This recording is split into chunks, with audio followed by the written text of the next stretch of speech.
బంగ్లాదేశ్లో ఒకవైపున ప్రజలందరూ తిరుగుబాటు చేయడం, వాళ్ళని కాల్చడం, అందులో దాదాపు 100 మంది దాకా ఒకసారి మొన్న ఒక 100 మంది చనిపోవటం, దాంతో అక్కడ ఉన్నటువంటి ప్రధానమంత్రి పారిపోయి ఇక్కడికి రావడం జరిగింది.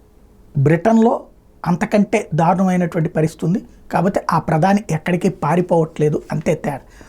బ్రిటన్ పౌరులే తిరగబడుతున్నారు, శరణార్థి శిబిరాల మీద దాడులు చేస్తున్నారు, శరణార్థి శిబిరాలకి షెల్టర్ ఇచ్చిన హోటల్స్ను ధ్వంసం చేస్తున్నారు, అట్లాగే అక్కడ ఉన్నటువంటి వాళ్ళ మీద దాడులకు పాల్పడుతున్నారు. కారణం, ఈ మధ్యకాలంలో రెచ్చిపోయినటువంటి శరణార్థులు బ్రిటన్ పౌరుల మీద చేసిన దాడులతో విసిగిపోయినటువంటి వాళ్ళందరూ రోడ్డెక్కి చేస్తుంటే దాన్ని ప్రధానమంత్రి వ్యతిరేకించుతూ అలాంటి ఉద్యమకారుల్ని, అంటే బ్రిటన్ పౌరుల్ని అరెస్ట్ చేస్తానంటున్నారు.